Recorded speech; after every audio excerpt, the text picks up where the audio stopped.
ये कहानी है पहलगाम की, एक ऐसी जगह जो हर साल हजारों यात्रियों का स्वागत करती है। अमरनाथ यात्रा का एक जरूरी हिस्सा। लेकिन 10 जुलाई 2017 का दिन कुछ और ही लिखकर लाया था।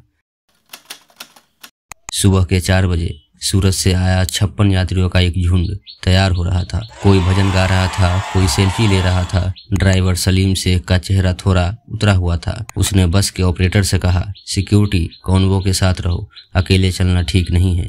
लेकिन कुछ टेक्निकल दिक्कत की वजह से वो बस कॉन्वो से अलग हो गई और इसी छोटी सी भूल ने सब कुछ बदल दिया। रात के 8:20 पर बस अनंतनाग के पास पहुंच चुकी थी। सूर्य ढल चुका था, पहलगाम में अंधेरा छाया था और तभी AK-47 की गोलियां बिजली की तरह चल पड़ी। पहली गोली चली, फिर दूसरी, फिर तीसरी, चौथी, 5वीं, 6ठी, 7वीं, 8वीं, ऐसे ही चलती रही। आतंकवादी छुप कर बैठे थे, उनका निशाना था वो बस। ड्राइवर सलीम को गोली लगी, लेकिन उसने स्टीयरिंग नहीं छोड़ा। उसने स्पीड बढ़ा दी। उसके पास एक ही गोल था, यात्रियों को बचाना। गोलियां चलते रही, बस के शीशे टूट गए।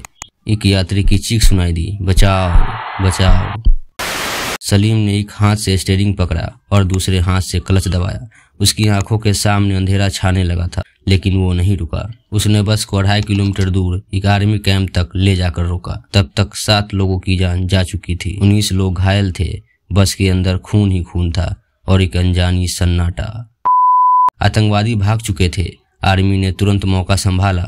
हेलीकॉप्टर्स बुलाए गए। घायलों को अनंतनाग और श्रीनगर के हॉस्पिटल भेजा गया। एक सर्वाइवर कविता बहन, जो उसकी बस में थी, मीडिया से कह रही थी, मैं सोच रही थी कि बस अब खत्म।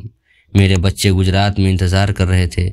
जब ड्राइवर ने बस नहीं रोकी, मुझे लगा भगवान ने किसी रूप में हमें बचा लिया। सलीम को 3 गोलियां लगी थी। उसकी आंख, कंधा और पैर जख्मी थे। लेकिन हॉस्पिटल में सबसे पहला सवाल उसने पूछा, क्या कोई यात्री मरा? देश भर में गुस्सा था। पीएम नरेंद्र मोदी ने ट्वीट किया, India will never forget this cowardly attack, my thought are with me braved families. पूरा गुजरात शौक में था। सूरत में जहां से यात्री आए थे, वहां 3 दिन तक व्यापार बंद रहा, स्कूल बंद रहे, लोग सड़कों पर थे। टेररिस्ट को सजा दो, टेररिस्ट को सजा दो। सलीम शेख को नेशनल हीरो डिक्लेयर किया गया, लेकिन मीडिया में सवाल उठ रहे थे, सिक्योरिटी कहाँ थी? कौन वो प्रोटोकॉल का पालन क्यों नहीं हुआ? इंटेलिजेंस फेलियर क्यों हुआ? इन्वेस्टिगेशन में पता चला अटैक की प्लानिंग लश्कर-ए-तैयबा की थी।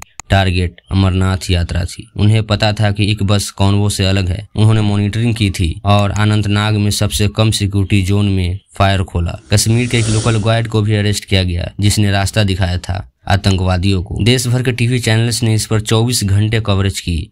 #पहलगाम अटैक ट्रेंड कर रहा था। एक वायरल वीडियो में एक छोटी सी लड़की अपने माँ के लाश को देखती है और कहती है, मम्मी उठ जाओ, मम्मी उठ जाओ। वो वीडियो पूरे देश के दिल को चीर गया। अगले कुछ दिनों में सेंट्रल गवर्नमेंट ने 10 करोड़ का रिलीफ पैकेज अनाउंस किया। सलीम शेख को ब्रेवरी अवार्ड मिला। यात्रा टेम्पोरली सस्पेंड हुई। फिर 5 दिन बाद सेम रूट पर फिर से यात्री निकल पड़े। इस बार 2 बस के बीच एक आर्मी जीप थी, हर बस में कमांडो। एक यात्री ने कहा, अब डर लगता है, लेकिन ये भक्ति है।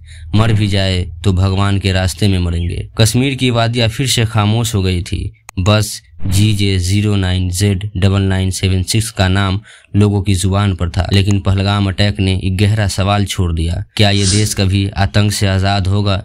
क्या एक आम आदमी सिर्फ भक्ति के लिए भी सुरक्षित नहीं है? क्या सलीम जैसे लोग हमेशा बचा पाएंगे? जब भी किसी पे गोली चले तो उसकी चीख सिर्फ हवाओं में न खो जाए। जब भी एक बस ब्लास्ट हो तो वो सिर्फ एक न्यूज नहीं, एक सबक बने।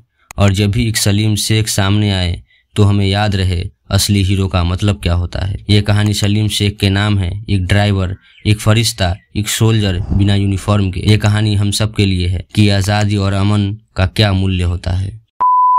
मालिक की मर्जी थी, बचाना तो मेरे हाथ में था, तो हिम्मत मेरे को दी, इसके लिए मैं चल पड़ा गाड़ी लेके।